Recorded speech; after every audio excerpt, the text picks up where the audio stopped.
नमस्कार दोस्तों, मैं हूं संदीप त्रिपाठी और आप देख रहे हैं यूट्यूब चैनल मंथन द लर्निंग पाथ। दोस्तों, कल की हम लोगों ने अपनी कक्षा में देखा था कि किस तरह से बच्चा संज्ञानात्मक विकास अपना करता है। कुछ उसके टर्म हम लोगों ने देखे थे। पियाजे महोदय द्वारा बताए गए कुछ ऐसी संक्रियाएं हैं जिनको करके बच्चा अपना संज्ञानात्मक विकास करता है। आइए हम लोग आज देखते हैं कि पियाजे के द्वारा दी हुई संज्ञानात्मक विकास की अवस्थाएं कौन कौन सी हैं और उन अवस्थाओं में किस तरह से बच्चा अपना विकास करता हुआ आगे बढ़ता है। आइए हम लोग देर न करते हुए अपने टॉपिक की तरफ चलते हैं, जो है संज्ञानात्मक विकास की अवस्था।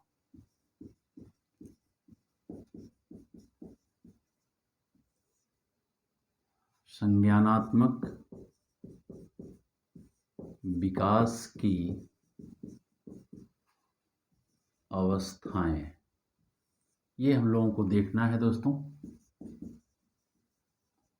स्टेजेस ऑफ कॉग्निटिव डेवलपमेंट, हम लोगों को देखना है स्टेजेज ऑफ कॉग्निटिव डेवलपमेंट क्या हैं, किस तरह से होते हैं। तो इसको पियाजे महोदय ने 4 भागों में बांटा है। 4 अवस्थाएं बताई हैं। 4 अवस्थाओं में बच्चा एक एक अवस्था में विकास करते हुए, उन गुणों को अपने में समाहित करते हुए, उन गुणों को सीखते हुए, अपना विकास करते हुए आगे अगली अवस्था में बढ़ता है। तो नंबर 1 है दोस्तों संवेदीगामक अवस्था। संवेदी गामक या पेशीय इसी को बोला जाता है दोस्तों, पेशीय अवस्था। ये होता है दोस्तों जन्म से 2 वर्ष तक। कब तक होता है दोस्तों? जन्म से 2 वर्ष तक होता है।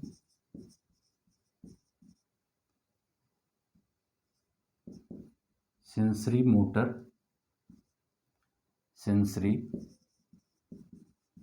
मोटर स्टेज होता है।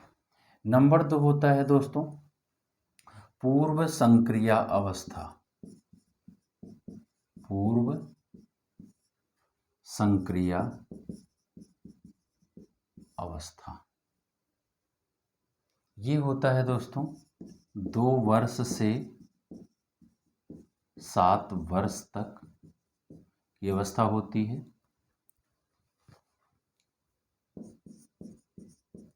Pre operations stage. तीसरा होता है दोस्तों मूर्त संक्रिया अवस्था। मूर्त संक्रिया या इसी मूर्त को दोस्तों ठोस संक्रिया अवस्था भी कहीं कहीं लिखा जाता है। संक्रिया अवस्था ये होता है दोस्तों 7 वर्ष से 11 वर्ष तक।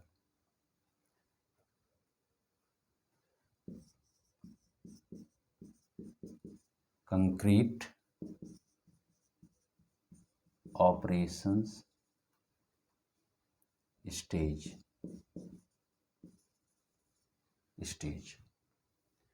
और चौथा है दोस्तों औपचारिक संक्रिया अवस्था। औपचारिक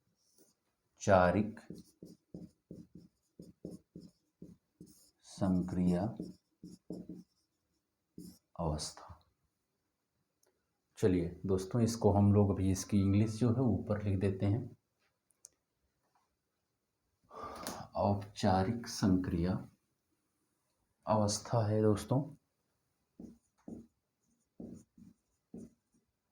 फॉर्मल ऑपरेशंस स्टेज। ये दोस्तों 11 साल तक, 11 साल से परिपक्वता तक होता है दोस्तों। कहाँ तक होता है? 11 साल से परिपक्वता तक होता है। तो ये 4 अवस्थाएं हैं दोस्तों। इन चारों अवस्थाओं की अपनी विशेषता है, इन चारों अवस्थाओं के अपने गुण होते हैं। इन चारों अवस्थाओं की सबसे बड़ी विशेषता जो है दोस्तों कि इनको स्किप करके किसी दूसरी अवस्था पर नहीं जाया जा सकता। ये पियाजे महोदय ने बताया कि अपनी ये किसी एक अवस्था की अपनी कुछ विशेष, अपने उसके कुछ गुण हैं, अपनी कुछ उसकी विशेषता है, उसमें सीख करके फिर परिपक्वता के साथ दूसरी अवस्था में जाकर के बच्चा सीखता है।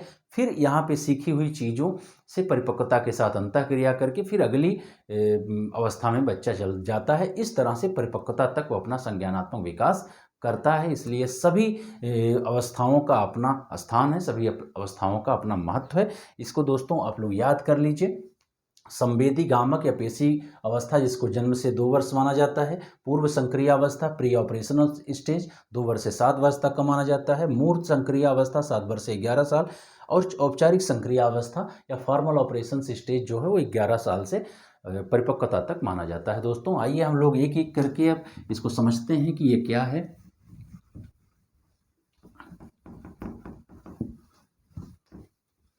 चलिए दोस्तों, हम लोग अब देखते हैं कि पहले नंबर पर जो आपका है संवेदी संक्रिय अवस्था। संवेदी संक्रिय, संवेदी गामक अवस्था या संवेदी गामक अवस्था, जो जन्म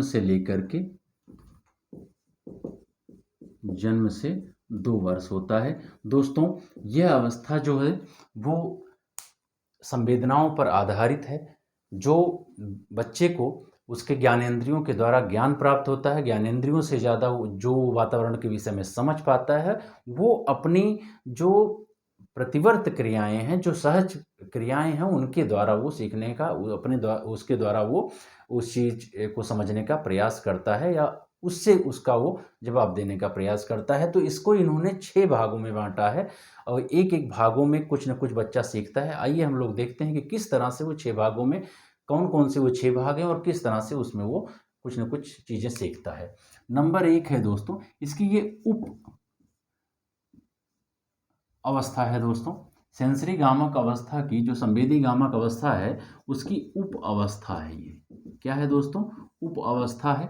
इसको 6 भागों में इन्होंने बांटा है। जो नंबर 1 पर है वो है दोस्तों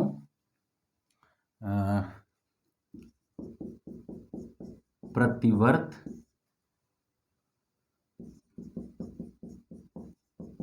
प्रतिक्रियाओं की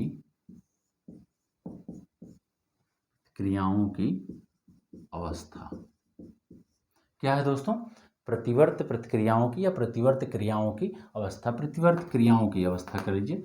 प्रतिवर्त क्रियाओं की अवस्था, स्टेज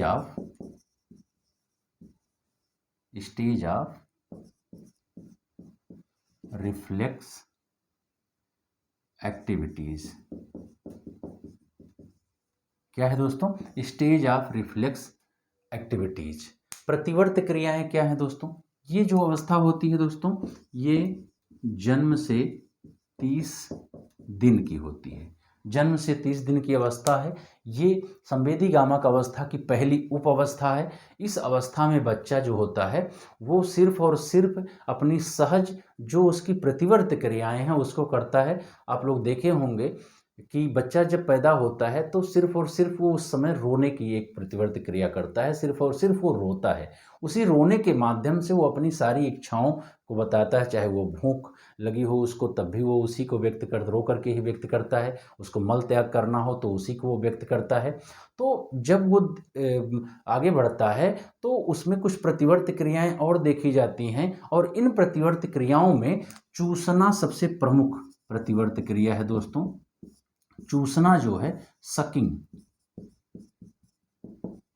सकिंग क्या है? ये सबसे प्रमुख प्रतिवर्त क्रियाएं हैं। प्रतिवर्त क्रियाएं जैसे पैर मारना हुआ, अंगुलियों को हिलाना हुआ या चूसना हुआ, ये सभी प्रतिवर्त क्रियाएं इस अवस्था में की जाती हैं और इन्हीं प्रतिवर्त क्रियाओं के द्वारा वो अपनी सारी इच्छाओं की पूर्ति या इच्छाओं के बारे में वातावरण में उसको दर्शाने का प्रयास करता है। और यही प्रतिवर्त क्रियाएं ही वो करता है, जिनमें सबसे प्रमुख प्रतिवर्त क्रिया जो बताई गई है वो चूसना बताई गई है दोस्तों।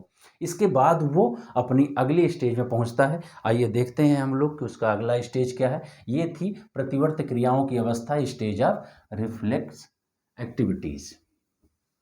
इसमें वो अपनी प्रतिवर्त क्रियाओं को दिखाता है, जिसमें सबसे प्रमुख प्रतिवर्त क्रिया जो है वो सकिंग है, चूसना है दोस्तों। दूसरा है 2 नंबर, प्रमुख वृत्तीय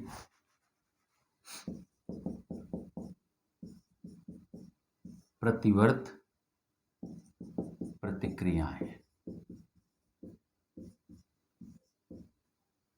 प्रतिक्रियाओं की अवस्था,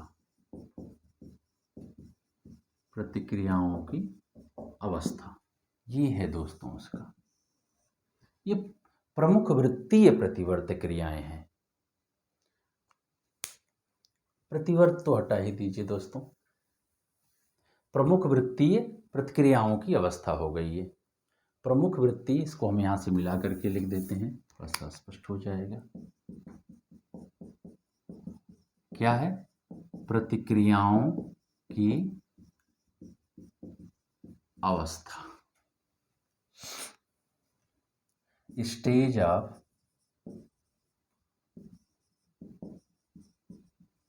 primary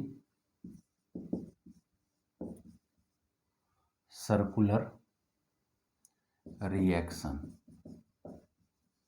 reactions, stage of primary circular reaction. इसमें होता क्या है दोस्तों, बच्चा जो है अब उसकी जो प्रतिवर्त क्रियाएं हैं, जो उसकी रिफ्लेक्स एक्टिविटीज़ हैं, उसमें उनकी अनुभूतियों द्वारा कुछ परिवर्तन हो गया है। अब वो अनुभूतियों से कुछ परिवर्तित हो गई हैं और अब इसको बच्चा जो है बार बार दोहराने की क्रिया करता है, क्योंकि उसके दोहराने से दोस्तों, जब ये क्रियाएं ये दोहराता है तो उसको जो है क्या मिलती है? संतुष्टि मिलती है, उसको शारीरिक संतुष्टि मिलती है। क्या होता है दोस्तों? शारीरिक संतुष्टि मिलती है। और अब वो अपनी प्रतिवर्त क्रियाओं को शारीरिक संतुष्टि के लिए करता है, न कि वो उस रूप में करता है जिस रूप में वो प्रतिवर्त क्रियाओं की अवस्था में कर रहा था। ये अवस्था दोस्तों होती है 4 माह से 8 माह तक की होती है। 4 माह से, सॉरी, एक दूसरा है ना, 1 माह से 4 माह तक होती है। 1 माह से 4 माह तक की होती है अवस्था ये। तो इस तरह से ये क्या करता है, 1 माह से 4 माह की इस अवस्था में, प्रमुख वृत्तीय प्रतिक्रियाओं की अवस्था में, बच्चा उन्हीं क्रियाओं को करता है, लेकिन वो उन अनुभूतियों के द्वारा कुछ परिवर्तित हुई रहती हैं। जो उससे वातावरण से उसको अनुभूतियाँ मिल रही हैं, उस अनुभूतियों के द्वारा उसमें कुछ परिवर्तन आ जाता है और अब वो उसको क्या करते हैं, शारीरिक संतुष्टि के लिए करती हैं और बार बार उसको दोहराती हैं।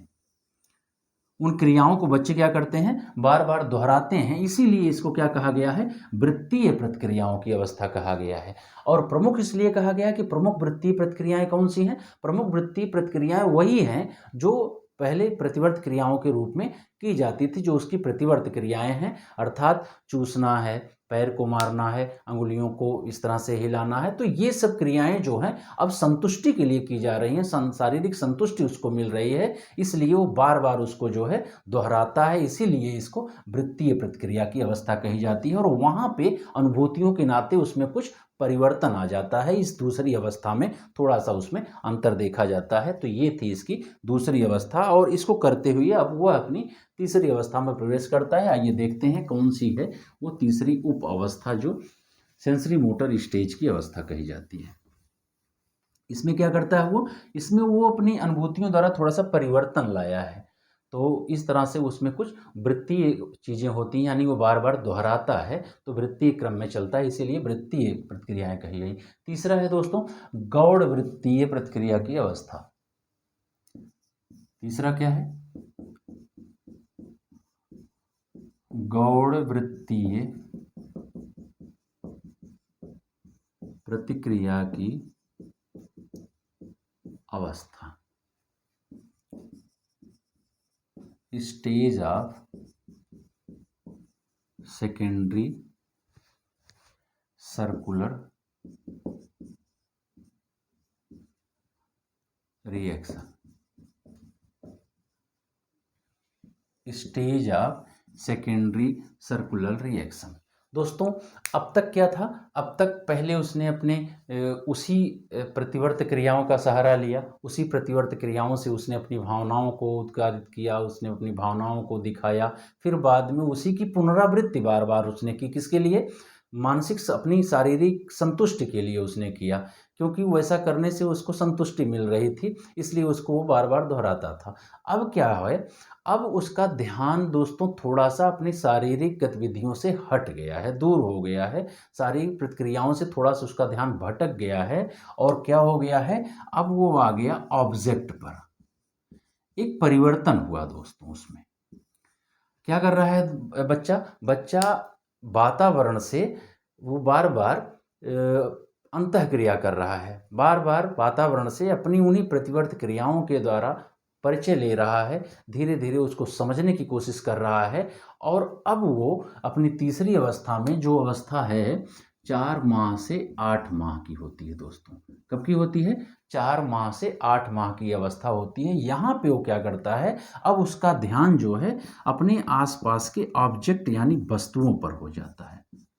क्या होता है, वस्तु पर, यानी वातावरण में जो वस्तुएं हैं उसके आसपास, उस पर अब उसका ध्यान जा रहा है, वातावरण पर उसका ध्यान जा रहा है। तो वातावरण में उसके आसपास वस्तुएं हैं, जो ठोस वस्तुएं हैं पहले, उन पर ध्यान जा रहा है और उनके विषय में वो कुछ जानकारी लेने का प्रयास करता है। तो उसको क्या करता है दोस्तों, उलटता पुलटता है इधर उधर। चूंकि उसका ध्यान अब अपनी शारीरिक क्रियाओं पर उतना ज़्यादा नहीं रह गया है, इसलिए ऑब्जेक्ट के साथ अब वो अपना तादात्म्य स्थापित करने की कोशिश कर रहा है और उसको बार बार उलट पलट करके देखने का, समझने का प्रयास करता है। इस तरह से ये थी तीसरी अवस्था, गौड़ वृत्तीय प्रतिक्रियाओं की अवस्था, जहाँ पर उसका ध्यान अब पहली बार ऑब्जेक्ट पर पड़ा है और ऑब्जेक्ट के साथ अब वो अपना समय बिताने लगा है, अब वो प्रतिक्रिया करना प्रारंभ कर दिया है। इसलिए ये गौड़ वृत्तीय प्रतिक्रिया की अवस्था है, जो 4 साल से 8 साल की है। अब हम लोग चलते हैं इसके आगे की अवस्था में और देखते हैं कि आगे की अवस्था में क्या होता है। चलिए दोस्तों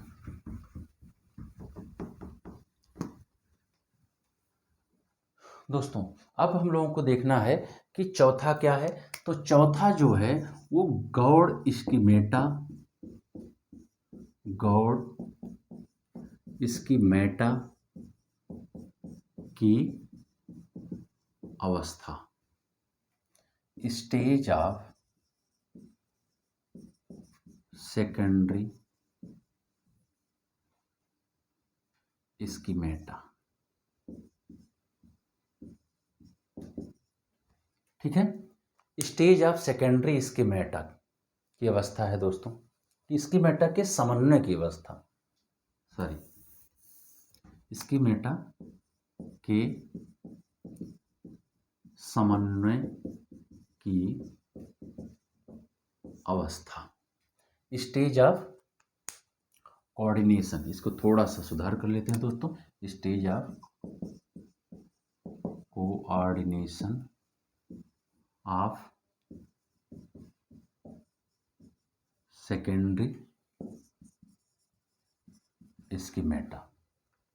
इसमें क्या होता है दोस्तों, अभी तक क्या हुआ, अभी तक जो था, तो बच्चा जो है वो अपनी प्रतिवर्त क्रियाओं को किया, फिर प्रतिवर्त क्रियाओं की पुनरावृत्ति किया, फिर उसका ध्यान ऑब्जेक्ट की तरफ गया, ऑब्जेक्ट की तरफ से अब वो ऑब्जेक्ट के विषय में समझना चाह रहा है, वो वातावरण की उन चीज़ों के विषय में जो उसके आसपास है उनसे अब वो अपना तादात्म्य स्थापित करना चाह रहा है। अब इस स्थिति में दोस्तों क्या हुआ कि वो अब जो है वो अपने उद्देश्य को, जो उसका उद्देश्य है दोस्तों, यानी अब वो कहीं ना कहीं ऑब्जेक्ट की तरफ ध्यान गया है, कहीं ना कहीं वातावरण की तरफ ध्यान गया है। तो उसके आसपास जो सामान पड़े हुए हैं, जो चीज़ें हैं वातावरण में, जो चीज़ें विद्यमान हैं, वो उसके उद्देश्य के रूप में हैं। और वहाँ पर क्या करता है दोस्तों, वो उस उद्देश्य और उसको पाने के जो साधन हैं उसमें अंतर करने की कोशिश कर रहा है। इसलिए वो करता क्या है कि जब वो चीज़ें नहीं मिलती हैं, जब उसके खिलौने नहीं मिलते हैं, तो आसपास की वस्तुओं को हटा करके वो उसको ढूंढने का प्रयास कर रहा है, यानी वो साधन ढूंढ रहा है कि हम अपने उद्देश्य यानी खिलौनों को कैसे पाएं। तो यहाँ पर वो एक परिवर्तन करना सीख रहा है, किसमें, उद्देश्य में और साधन में दोस्तों। उद्देश्य में और साधन में परिवर्तन करने की कोशिश कर रहा है। यहाँ पर वो अनुकरण कर रहा है दोस्तों। क्या कर रहा है? अनुकरण करना शुरू कर दिया है। ये अपने बड़ों का अनुकरण करता है कि बड़े जैसे काम करते हैं तो उसको इधर उधर करते हैं, हटाते हैं, पलटते हैं।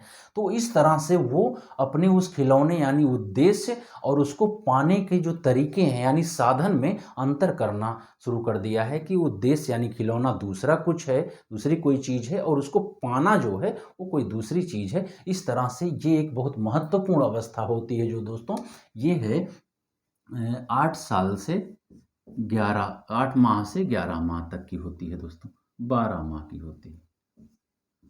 8 माह से 12 माह की अवस्था होती है। वहाँ पे हम लोगों ने 4 माह देखा था, चाहे एक जन्म से 30 दिन, 30 दिन से 4 माह, 4 माह से 8 माह और 8 माह से 12 माह की अवस्था होती है। यहाँ पे वो अपना उद्देश्य और साधन इन दोनों के बीच में अंतर करना सीखता है, अनुकरण करना सीखता है, और अनुकरण के द्वारा वो चीज़ों को ढूंढना या चीज़ों के विषय में सोचना या इस तरह की चीज़ें अब वो सीख रहा है दोस्तों। और क्या करता है यहाँ पर दोस्तों, जो अब तक उसने स्कीम सीखा है, आप लोगों ने देखा होगा कल बताया गया था स्कीम क्या होता है, जो व्यवहार है।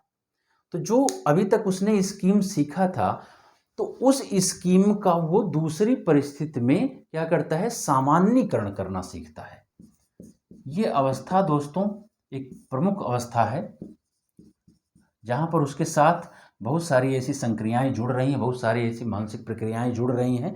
सामान्यीकरण करना सीखता है, किसका? स्कीम का। एक परिस्थिति से दूसरी परिस्थिति में सामान्यीकरण करना सीखता है, किस चीज़ का? स्कीम्स का। इस तरह से उसने गौड़ स्केमेटा के समन्वय की अवस्था में सीखा कि यहाँ पे उद्देश्य और साधन के बीच में अंतर करना सीखता है दोस्तों।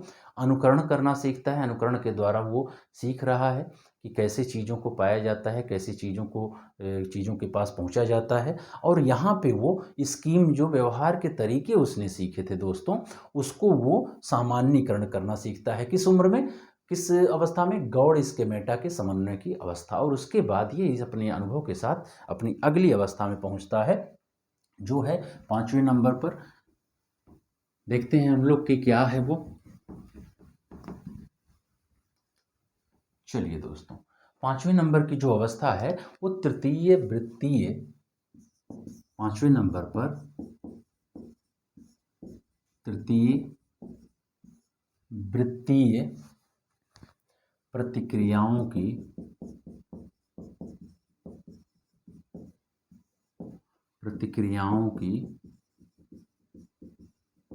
अवस्था। क्या है दोस्तों?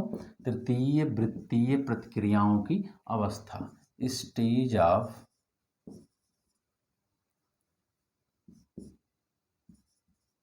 टर्टियरी सर्कुलर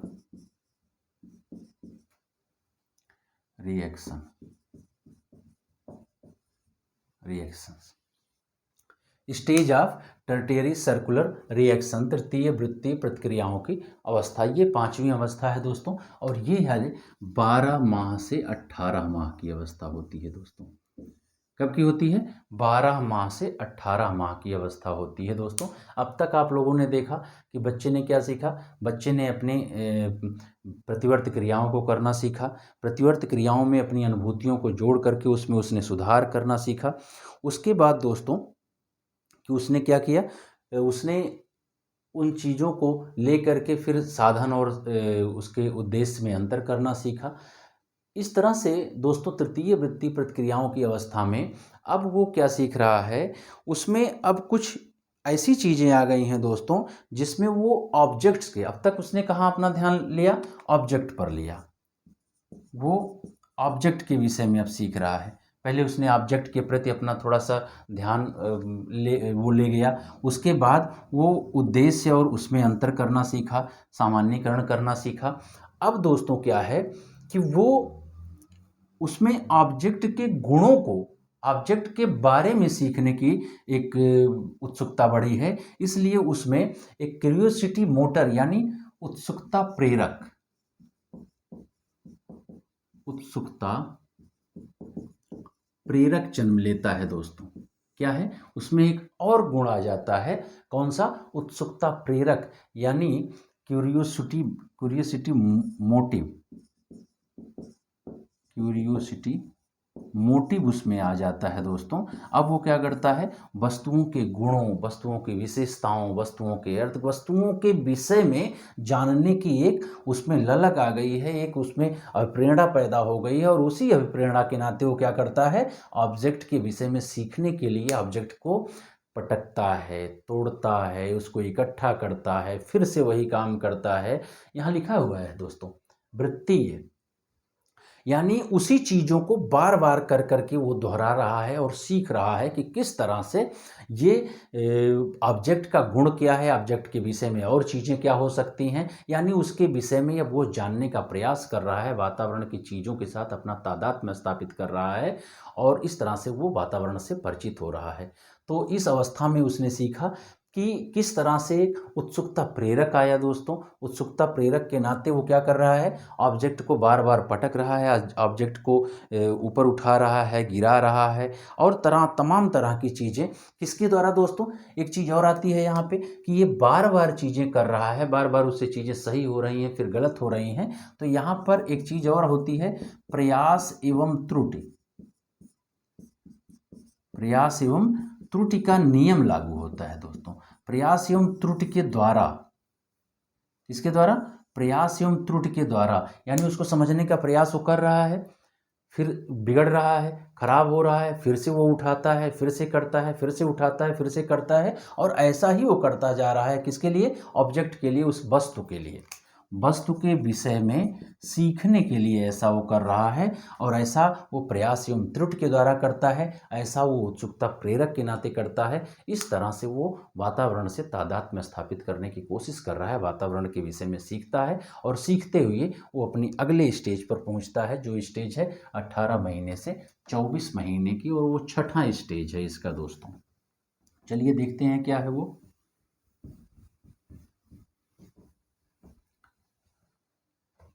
छठा है दोस्तों, मानसिक संयोग द्वारा, मानसिक संयोग द्वारा नए साधनों की खोज की अवस्था, stage of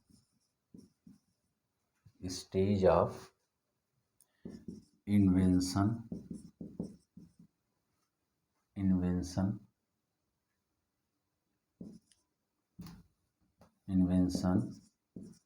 the new means through